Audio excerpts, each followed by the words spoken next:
नमस्कार फ्रेंड्स, आप सबका द बेसिक पॉइंट में बहुत बहुत स्वागत है। और फ्रेंड्स, संविधान की लगभग क्लासेस हमारी समाप्त हो चुकी है और पंचायती राज का हमने इतिहास पे बात किया था लास्ट लेक्चर में।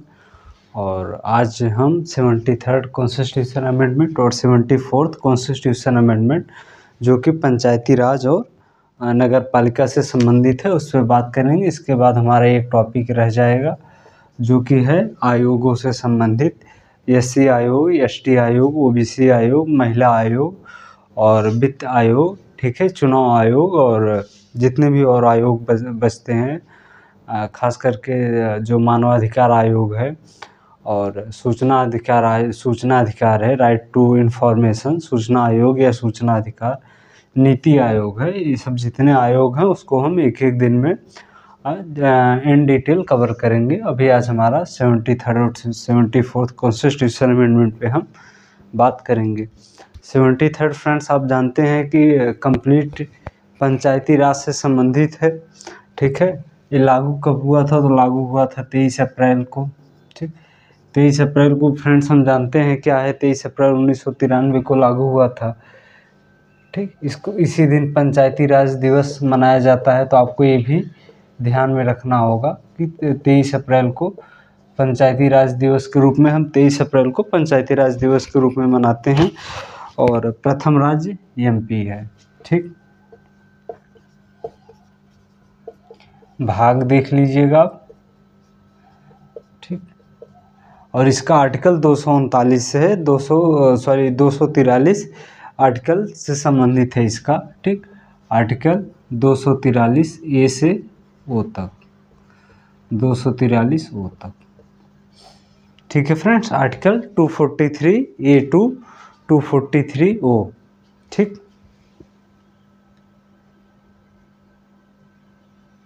चीज़ें स्पष्ट हैं। पंचायती राज दिवस 23 अप्रैल को मनाया जाता है और ये भाग में है और आर्टिकल 243 ए से 243 ओ तक में, ठीक है। टोटल 16 आर्टिकल हैं और 11वीं अनुसूची, इसको 11वीं अनुसूची के तहत 24 विषय दिया गया है। अब राज्य सरकारें अपने हिसाब से बढ़ा सकती है और घटा नहीं सकती, बढ़ा सकती हैं। जैसे कि आरक्षण से, अभी इस चीज़ को हम डिटेल में पढ़ेंगे कि 33% महिलाओं के लिए रिजर्वेशन अनिवार्य है संवैधानिक रूप से, लेकिन राज्य सरकार इसको बढ़ा सकती है 50% तक या अधिकतम, ठीक है। और ये बढ़ा सकती है राज्य सरकार, लेकिन घटा नहीं सकती, मतलब किसी भी कीमत पे 33 से कम नहीं रहेगा, ठीक है। थोड़ा सा इसका सिस्टम हम समझ लेते हैं कि पंचायती राज प्रणाली है क्या। देखिए, हम सब तो इससे परिचित हैं। अगर आप थोड़ा सा रूरल बैकग्राउंड से बिलोंग करते हैं तो इससे तो भली भांति परिचित रहते हैं कि क्या चीज़ें हैं, इसका चुनाव इलेक्शन कैसे होता है, इसमें पार्टिसिपेट कौन कौन करता है और इसके क्या फ़ायदे क्या नुकसान है, ठीक है। इसको डिसेंट्रलाइज्ड ऑफ पावर बोलते हैं। डिसेंट्रलाइजेशन ऑफ पावर का मतलब होता है कि शक्ति का या शक्ति हस्तांतरण। पंचायतों के पहले सारी शक्ति राज्य सरकार में थी, तो इस ऐसे क्या होगा कि जो निचले तबके के लोग हैं उनकी भी शासन में भागीदारी सुनिश्चित करने के लिए एक बहुत बेहतरीन कदम माना गया है। हर देश में अपने हिसाब से चलता है पंचायती राज, ठीक है। और हमारे यहाँ तो मतलब वैदिक काल में थोड़ा बहुत रहा है, कुछ प्राचीन इतिहास में जो विदत वगैरह था उसके बारे में बात किए हैं। और मुग़ल काल में ये सब बहुत सत्ता कमज़ोर रही है और अंग्रेज़ों की तो कोई बात ही नहीं करनी है। तो जब केंद्र और राज्य को सत्ता नहीं दे सकते थे तो पंचायती राज को कहाँ से सत्ता देंगे। तो मिला जुला के आज़ादी के बाद हमने मिला, और मेनली उसके पहले कि 1993 से ही हमें एक संवैधानिक दर्जा मिला है। इसके पहले जो भी प्रधान या मुखिया होते थे उनको मतलब संवैधानिक शक्ति नहीं थी उतनी जितने की आज है। चूँकि संविधान के अनुरूप मिली शक्तियों का आप अच्छे से उसका मतलब यूज़ कर सकते हैं, उसका इम्प्लीमेंटेशन बेहतर तरीके से होता है। और सबसे बड़ा फ़ायदा होता है फंड आता है, ठीक है, फंड वित्त आता है। क्योंकि कोई कुछ भी आप विकास का कार्य करेंगे ग्राउंड लेवल पे, गांव में सड़कें बनवानी हुई, नाली बनवाना हो, पैसा तो राज्य सरकार से ही आएगा ना। तो इसके लिए अलग से राज्य वित्त आयोग भी गठित किया गया है। तो ये क्या है, पंचायती राज प्रणाली। ठीक, ग्राम सभा में क्या होगा, ग्राम में पंजीकृत सभी मतदाताओं की सभा होती है। ग्राम में पंजीकृत सभी मतदाताओं की सभा।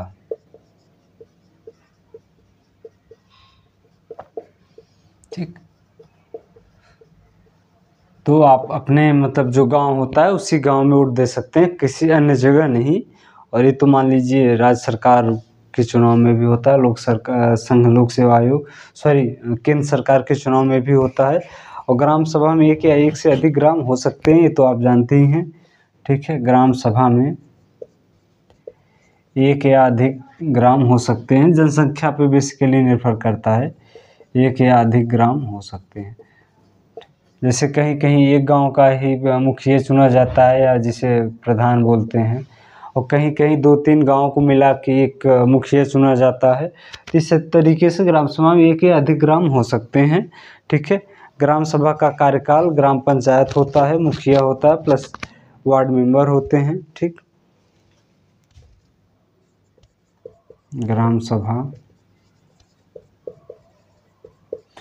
सभा का कार्यकाल कितना वर्ष होता है, कार्यकाल 5 वर्ष होता है, ये तो जानते हैं आप। ठीक, क्योंकि ये सब चीज़ें हम लोग से संबंधित है, बस ये है कि उसके विषय वगैरह के बारे में थोड़ी चीज़ें जानकारी एक्स्ट्रा होनी चाहिए। बाकी जो चीज़ें हमारे आसपास घटित होती रहती, थोड़ा तो आइडिया रहता है, बस यह रहता है हमें उस चीज़ का संवैधानिक अनुरूप नहीं पता रहता है कि इसका संविधान में प्रावधान कहाँ कहाँ है, उसी से संबंधित चीज़ें पूछी जाती है। तो इसमें ग्राम मुखिया बोला जाता है इसको। ठीक, और प्लस वार्ड मेंबर होते हैं। वार्ड मेंबर का चुनाव मतलब जो सदस्य होते हैं गांव के, उन्हीं में से होता है। वार्ड मेंबर का बेसिकली काम ये होता है, वो देखते हैं कि कार्य ठीक ढंग से हो रहा है या नहीं हो रहा है, और ग्राउंड लेवल पे कितना इसका इम्प्लीमेंटेशन होता है, तो आप जानते हैं। और ग्राम सभा के कार्यों का निर्धारण, ये भी लिख लीजिए आप, ग्राम सभा के कार्यों का निर्धारण राज्य विधानमंडल तय करेगी। कौन कौन से इनको विषय दिए जाएंगे, क्या आरक्षण रहेगा, सब कुछ राज्य विधानमंडल तय करेगी। ठीक, कुछ चीज़ें जो संविधान में लिखी है उसको मानना पड़ेगा, राज्य सरकारों को भी कंपलसरी है। कुछ चीज़ें राज्य सरकार अपने हिसाब से घटा बढ़ा सकती हैं। ठीक, आरक्षण घटा नहीं सकती लेकिन बढ़ा सकती हैं। ठीक, इसका संरचना देख लेते हैं हम। ठीक, संरचना इसका त्रिस्तरीय संरचना है, और लास्ट लेक्चर आप हमारा ज़रूर देखिए, जिसमें हमने इस चीज़ पे डिटेल में बात किया है कि कौन कौन सा मतलब क्या क्या चीज़ें हैं, कौन कौन सी कमेटी ने क्या क्या सिफारिशें दी है। हर एक समिति को विथ डिटेल में आप एक जानकारी रहना चाहिए, कौन सी समिति की कौन कौन सी सिफारिशें रहती है। जिला स्तर पे जिला पंचायत अध्यक्ष होता है। जिला स्तर पर जिला पंचायत अध्यक्ष, जिसको जिला अध्यक्ष के नाम से जानते हैं, जिला पंचायत अध्यक्ष। ठीक, चुनाव इनका अप्रत्यक्ष होगा। चुनाव अप्रत्यक्ष का मतलब होता है कि हम डायरेक्ट इनको नहीं चुनते हैं, जैसे हम सदस्यों को चुनते हैं। ठीक, और वो सदस्य उनको चुनते हैं। जैसे गांव में देखे होंगे आप कि जो जिला सदस्य के लिए जो मतलब चुनाव में पार्टिसिपेट करते हैं, वही सब मिल के जिसको समझते हो जिला स्तर पर चुनाव लड़ते हैं, मतलब जिला अध्यक्ष की नियुक्ति करते हैं। नियुक्ति क्या मतलब जिला अध्यक्ष बनाते हैं, जैसे कि सीएम और पीएम की तरह होता है। जैसे बहुत सारे विधायक मिल के अपने पार्टी की एक मुख्यमंत्री को चुनते हैं, उसी तरीके से प्रधानमंत्री को, उसी तरीके से जिला स्तर पे जिला पंचायत अध्यक्ष का भी सेम प्रोसेस होता है। वही अप्रत्यक्ष चुनाव, हर चीज़ें वही मतलब सीएम पीएम के हिसाब से ही रहती है, मतलब उसी आधार पे तय होता है। ठीक है, इसका चुनाव अप्रत्यक्ष रहेगा। और खंड स्तर पर होता है खंड पंचायत, खंड स्तर पर मतलब ब्लॉक लेवल पे खंड पंचायत। ठीक। ठीक, या आप इसको प्रमुख बोलते हैं या खंड प्रमुख, जिसको ब्लॉक प्रमुख के नाम से जानते हैं। ठीक, ब्लॉक प्रमुख के नाम से जानते हैं। इसका भी चुनाव अप्रत्यक्ष होता है। ठीक, ब्लॉक प्रमुख को हम डायरेक्ट नहीं चुनते हैं, उसके लिए एक बीडीसी का चुनाव होता है। बीडीसी के जो सदस्य रहते हैं वही मतलब ब्लॉक प्रमुख का चुनाव करते हैं। बाकी किस आधार पे करते हैं, मतलब ज़्यादातर तो पैसे वगैरह लेके, तो कहीं कहीं अगर पैसे लेके कोई देता है तो निश्चित रूप से एक जो मतलब पंचायती राज का मूल उद्देश्य है उसको निश्चित रूप से वो प्रभावित कर रहा है। लेकिन जो चीज़ें हैं तो हैं, हर चीज़ें उसी आधार पर चलती हैं। ठीक, खंड स्तर पे क्या है, खंड पंचायत प्रमुख है। चुनाव इसका भी अप्रत्यक्ष रूप से होता है। अप्रत्यक्ष रूप से होता है ग्राम स्तर पे, मतलब विलेज लेवल पे। ग्राम स्तर पर ग्राम पंचायत होता है,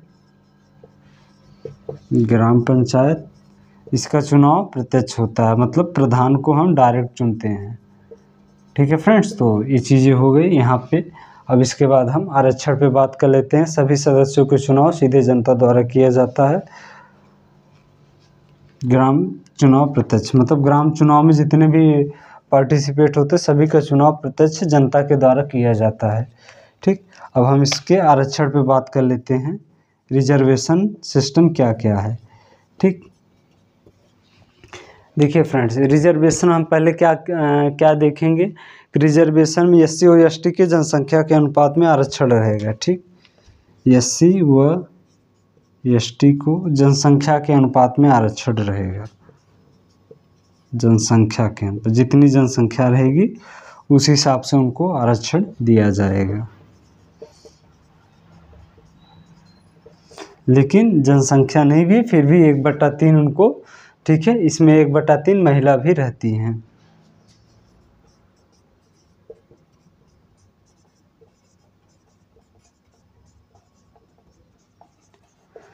जो एससी और एसटी को जनसंख्या, मान लीजिए किसी राज्य में एससी और एसटी की जनसंख्या 50% है तो उनको 50% आरक्षण मिलेगा। लेकिन उस 50% में 1/3, ठीक है, मतलब 1/3 सदस्य जो होती है वो महिला ही रहेंगी। ये संविधान में इस चीज़ का उल्लेखित है। ठीक है, कुल महिला आरक्षण 1/3 से कम नहीं होगा। कुल महिला आरक्षण 1/3 से कम नहीं होगा।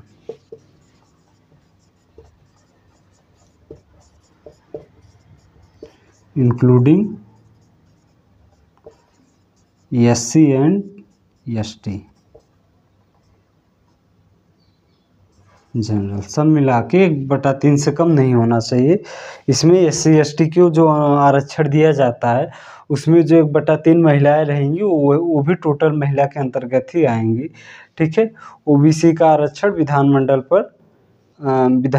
राज्य विधानमंडल पर निर्भर रहता है। कहीं कहीं दिया जाता है, कहीं कहीं नहीं। राज्य विधानमंडल पर निर्भर। उत्तर प्रदेश में महिला आरक्षण 50% है और ओबीसी को भी आरक्षण दिया जाता है। और बाकी आप जिस स्टेट में है उस स्टेट का अपने हिसाब से अपने स्टेट के लिए देख लीजिएगा। ठीक है, आरक्षण सभी स्तरों पर सदस्य तथा अध्यक्ष पद के लिए भी होगा।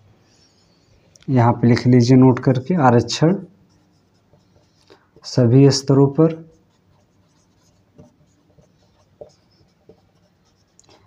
अध्यक्ष तथा सदस्य सभी के लिए।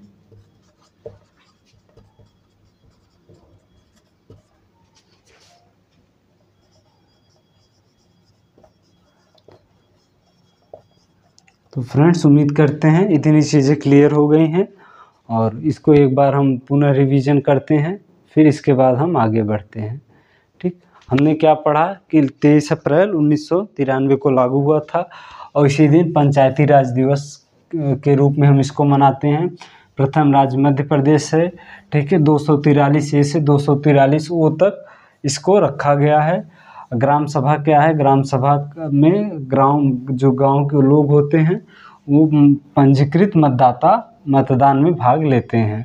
ठीक, और एक ग्राम सभा में एक या एक से अधिक ग्राम हो सकते हैं, एक से या एक से अधिक गांव हो सकते हैं। और इसका स्तर क्या है, त्रिस्तरीय है। जिला स्तर पर जिला पंचायत अध्यक्ष, ब्लॉक स्तर पर ब्लॉक प्रमुख होता है। इन दोनों का चुनाव अप्रत्यक्ष होता है। ग्राम स्तर पर चुनाव होता है मुखिया का, मतलब ग्राम प्रधान का या मुखिया का। इसका चुनाव प्रत्यक्ष रूप से होता है। और आरक्षण की बात करें तो महिला आरक्षण 1/3% है। SC/ST का जनसंख्या के अनुपात में आरक्षण है, जिसमें 1/3 महिलाएं भी हैं। और OBC का आरक्षण राज्य विधानमंडल पर निर्भर करता है।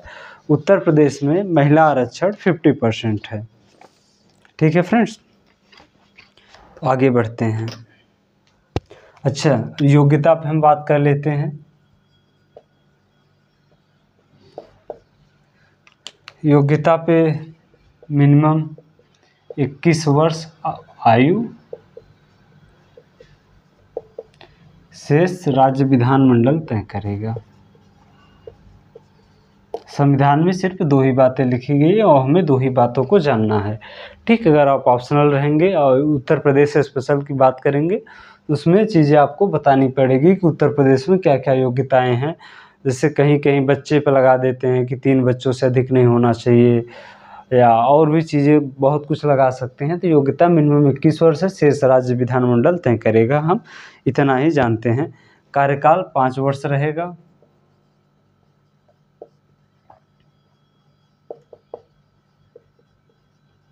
ठीक, कार्यकाल कितना रहेगा, कार्यकाल 5 वर्ष रहेगा और प्रथम अधिवेशन से 5 वर्ष तक। ठीक, और यहाँ पे लिख लीजिए, बीच में पंचायत भंग होने पर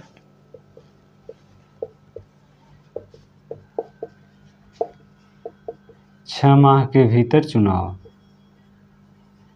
ठीक, मान लीजिए किसी कारणवश कोई सदस्य नहीं, मतलब जो ग्राम प्रधान है या ब्लॉक प्रमुख है या जिला पंचायत अध्यक्ष है, किसी कारणवश उसकी मृत्यु हो जाए या त्यागपत्र दे दे, तो उसे 6 महीने के भीतर उसको चुनाव कराया जाए। अगर चुनाव होने में 6 महीना ही बाकी है तो चुनाव नहीं कराया जाएगा। ठीक है, तो पुनर्गठित पंचायत शेष कार्यकाल के लिए होगी। इसको लिख लीजिए, पुनर्गठित पंचायत शेष कार्यकाल के लिए होगी।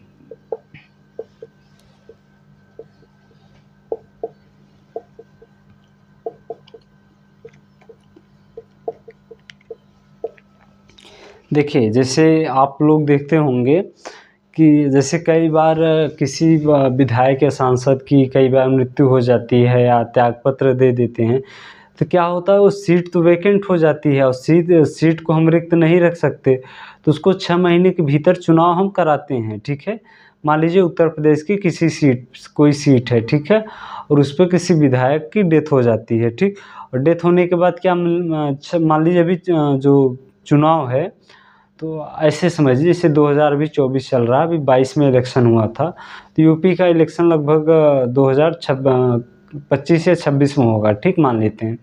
मान लीजिए अभी किसी विधायक की डेथ हो जाती है, तो जब विधायक की डेथ, जो नया विधायक चुना जाएगा उससे शेष कार्यकाल के लिए ही रहेगा, मतलब 2.5 साल के लिए ही रहेगा, न कि पूरे 5 साल के लिए। सेम चीज़ें यहाँ पे भी है।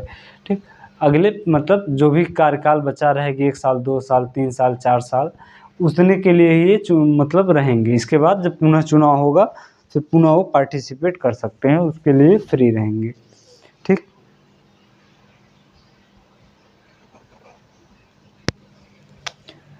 कार्य, सबसे बड़ा चीज़ इनका फंक्शन क्या है, तो पहला फंक्शन ये है कि आर्थिक विकास एवं सामाजिक न्याय के कार्यक्रम बनाएं। आर्थिक विकास एवं सामाजिक न्याय, सोशल जस्टिस, इकोनॉमिक डेवलपमेंट के कार्यक्रम बनाएं।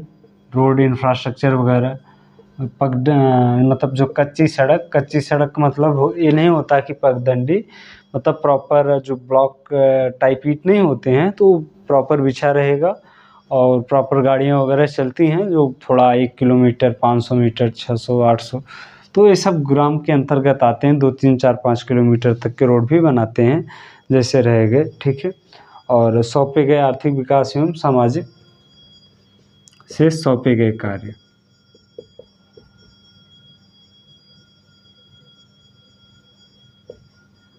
सौंपे गए कार्य, ठीक, जितने भी सौंपे गए कार्य जाएंगे उनके लिए, ठीक है। और पंचायतों के लिए 11वीं अनुसूची जो कि इससे संबंधित है, 11वीं अनुसूची में 29 विषय दिए हैं, ठीक है। राज्य विधानमंडल इसको बढ़ाया घटा सकती है, ठीक है।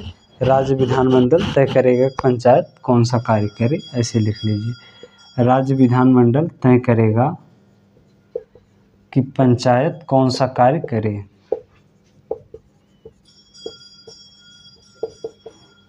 पंचायत कौन सा कार्य करे ये तय किसके ऊपर है कि राज्य विधानमंडल तय करेगा, ठीक है फ्रेंड्स। तो आगे हम बढ़ते हैं और यहाँ पे 11वीं अनुसूची के विषय थोड़ा सा देख लेते हैं।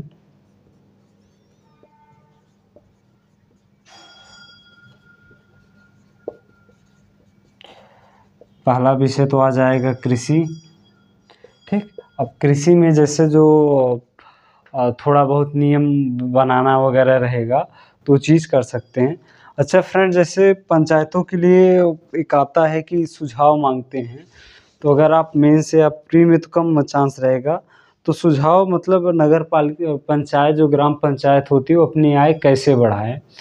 तो इसके लिए देखिए कुछ तो कर लगा सकते हैं, जैसे चुंगी कर जो मेला वगैरह लगता है उस दुकान से थोड़ा बहुत कर जो लगा दें, मतलब थोड़ा बहुत का मतलब जो भी 200 500 300 इतना कर लगा सकते हैं, उससे थोड़ा सा विकास हो सकता है।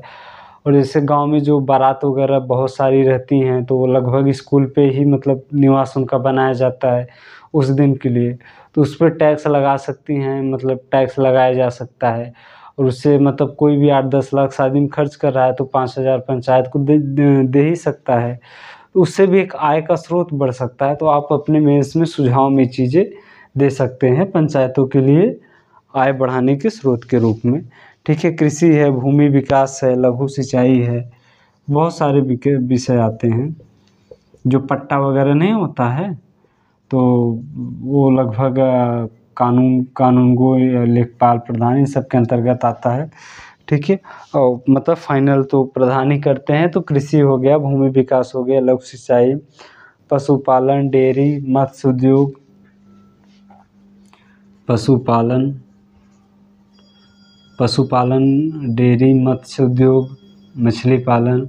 जैसे पशुपालन का मतलब जो गौशाला वगैरह होता है, अगर आपके गांव में होगा तो चीज़ भी इसी 11वीं अनुसूची के विषय द्वारा दी गई विषयों के अंतर्गत आता है, इसलिए वो ग्राम पंचायत का जो मुखिया रहता है उसी के अंतर्गत आता है, ठीक। पशुपालन हो गया, मत्स्य पालन हो गया या मत्स्य उद्योग, चाहे जो कह दी, नहीं मत्स्य उद्योग नहीं, मत्स्य पालन ठीक रहेगा, ठीक। मछली जो खास करके अगर आप छोटे तालाब बना के उसमें किया जा सकता है, ठीक है। डेयरी हो गया, डेयरी, चारा, पुस्तकालय, ठीक है फ्रेंड्स। तो विषय भी वैसे विषय बहुत कम पूछते हैं, लेकिन मान लीजिए कभी आ गया तो चीज़ें आपको क्लियर रहेगी। और जो पीडीएस सिस्टम होता है, बस यही सब चीज़ होता है। पीडीएस मतलब पीडीएस पब्लिक डिस्ट्रीब्यूशन सिस्टम, सार्वजनिक वितरण प्रणाली, जो अनाज वगैरह होता है 5 किलो वो सब आता है, ठीक। टोटल 29 विषय हैं, आप मेन विषय बता दिए, बाकी आपको कोई ज़रूरत नहीं है। और ग्राम विद्युत आता है, पेयजल, खादी इनके अंतर्गत आता है, खादी पेयजल, ठीक। ये हो गया 29 विषय ग्राम सूची के। अब इनके लिए वित्त देख लेते हैं, फाइनेंस कहाँ से आएगा, चूँकि कार्य तो हो गया, पैसे कहाँ से आएंगे, जब तक पैसे नहीं आएंगे तब तक तो काम होगा नहीं, ठीक है। तो राज्य पंचायतों को चुंगी कर लेने का अधिकार देता है, कोई लेकिन लेता नहीं है, चूँकि लेने लगेंगे तो फिर अगली बार वोट मांगने आएंगे तो वोट नहीं मिलेगा। लेकिन इससे गांव के विकास में निश्चित रूप से विकास नहीं हो पाता है। थोड़ा सा जो एक बार हो जाता है तो 5 साल के लिए गांव को अपनी जागीर समझ के अपने हिसाब से काम करते रहते हैं। जबकि एक ग्राम प्रधान की भी अपने आप में बहुत पावर होता है, चाहे तो गांव को ठीक ठाक जो मूलभूत सुविधाएं हैं वो तो प्रोवाइड करा ही सकते हैं। जो मूलभूत सुविधाएं इतनी तो रहती है क्षमता, ठीक है। और राज्य चुंगी कर, शुल्क, मार्ग आदि कर लगा सकते हैं, ठीक है।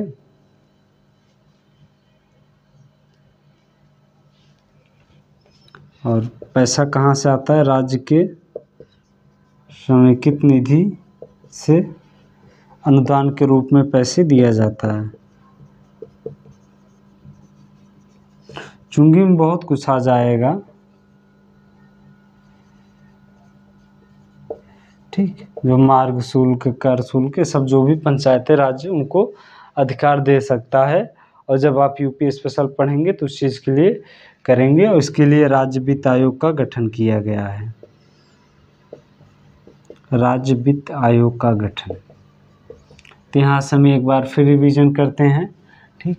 कार्यकाल 5 वर्ष होगा और योग्यता क्या रहेगी? मिनिमम 21 वर्ष रहेगा, शेष राज्य विधानमंडल तय करेगा, ठीक। और कार्यकाल 5 वर्ष रहेगा। बीच में अगर कोई चुनाव भंग हो गया, किसी की डेथ हो गई, 6 माह के भीतर चुनाव होगा। कार्य क्या रहेगा? सामाजिक आर्थिक न्याय इनको प्रोवाइड कराना, ठीक है। यही सब कार्य उनके रहते हैं। बेसिकली आर्थिक विकास और सामाजिक न्याय उपलब्ध कराना। बाकी जो कार्य राज्य द्वारा सौंपे जाते हैं वो करना उनको कंपलसरी रहता है। तो उम्मीद करते हैं फ्रेंड्स यहाँ तक चीज़ें क्लियर हो गई हैं। अब हम आगे बढ़ते हैं राज्य वित्त आयोग पे।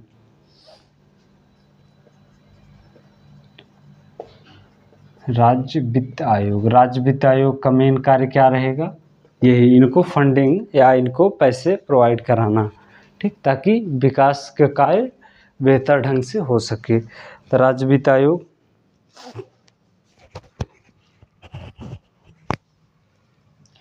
5 वर्ष पर राज्यपाल द्वारा घोषित नहीं, गठित लिख लीजिए, गठित। कितने सदस्य होंगे, कितने अध्यक्ष होंगे निर्धारित नहीं है फिलहाल अभी यूपी में, ठीक। नहीं सॉरी, मतलब इसमें ये निर्धारित नहीं है, मतलब संविधान, बाकी राज्य सरकारें अपने हिसाब से इस चीज़ को मैनेज करती हैं। और राज्य वित्त आयोग का कार्य क्या क्या रहेगा? कार्य हम देख लेते हैं। पहला कार्य तो इनका यही रहता है कि पंचायत को वित्तीय मजबूती के लिए सुझाव, क्या क्या सुझाव हो सकता है? पंचायतों को वित्तीय मजबूती के लिए सुझाव,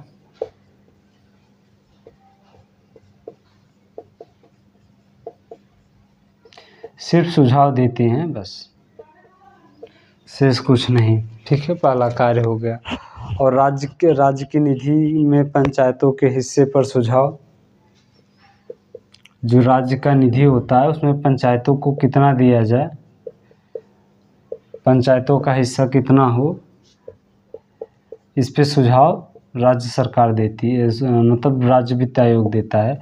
जैसे केंद्र और राज्य के जो चुनाव का बंटवारा होता है, जो वित्त का बंटवारा होता है, जो अभी दक्षिण भारत के आरोप लगाते हैं, दक्षिण भारत के राज्य जो आरोप लगाते हैं कि हम जितना हमें टैक्स कलेक्शन देते हैं वो हमारे राज्य के राज्यवासी उतना हमें मिलता नहीं उस अनुपात में, जबकि यूपी बिहार का टैक्स कम देते हैं लेकिन इसके बावजूद उनको ज़्यादा मिलता है। तो इसी तरीके से यहाँ पर सुझाव राज्य वित्त आयोग करता है, ठीक है। और राज्य की निधि से पंचायतों को अनुदान पर सुझाव देते हैं। बाकी राज्यपाल द्वारा सौंपे गए कार्य, जो राज्यपाल कार्य सौंपेंगे वही कार्य उनको करना रहेगा। यूपी स्पेशल में आप इसको, अगर यूपी का स्पेशल एग्ज़ाम देंगे, खास करके यूपी पीसीएस मेंस वगैरह, तो वहाँ पे आपको ये चीज़ें तब देखना रहेगा, ठीक। अब नेक्स्ट आ जाता है राज्य चुनाव आयोग,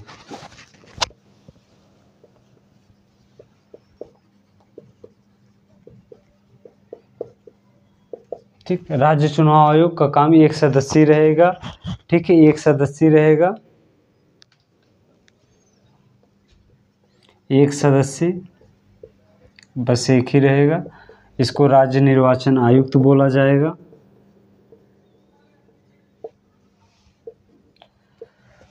ठीक, कार्यकाल इनका निर्धारित नहीं है, नियुक्ति राज्यपाल करेंगे, राज्य में रहेगा तो राज्यपाल ही करेंगे।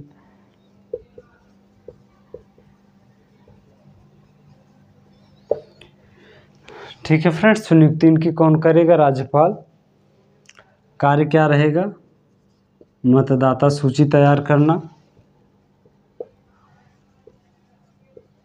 ठीक, आप जानते हैं कि नहीं कि जो पंचायत का होता है, ठीक, और जैसे जो पंचायत का इलेक्शन होता है और जो राज्य विधानसभा और लोकसभा का होता है, दोनों का जो वोटर आईडी एक तरीके से मतदाता सूची होता है वो अलग अलग होता है, क्योंकि अलग अलग चुनाव आयोग अलग अलग राज्य के करते हैं। तो इसका काम क्या होता है? मतदाता सूची तैयार करना और पंचायत एवं नगर पालिकाओं का निर्वाचन प्रक्रिया करना। पंचायत एवं नगर पालिका निर्वाचन प्रक्रिया तैयार करना।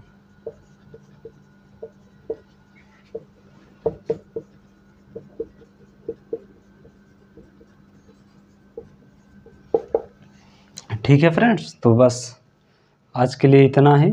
और कुछ स्थानों पर 73rd लागू नहीं है, इसको भी लिख लीजिए। कुछ स्थानों पर 73rd कॉन्स्टिट्यूशन अमेंडमेंट लागू नहीं है। नागालैंड, कुछ वहाँ जहाँ पे जनजाति क्षेत्र हैं वहाँ पर नागालैंड में आज भी विद्रोह होता है। ठीक है, अभी हाल फिलहाल की न्यूज़ है। ठीक है, मिजोरम है, मेघालय है, ठीक है, खास करके पर्वतीय राज्य में, तो वहाँ पे ये चीज़ें हैं। बाकी पश्चिम बंगाल के भी कुछ क्षेत्र हैं, मणिपुर के भी कुछ ज़िले हैं। ठीक, तो आज के लिए इतना ही फ्रेंड्स, मिलते हैं नेक्स्ट क्लास में। 74th कंप्लीट करेंगे, इसके बाद हम आयोगों पे बात करेंगे। और उम्मीद करते हैं क्लासेस आपको अच्छी लग रही हैं। लाइक शेयर ज़रूर करिए। धन्यवाद।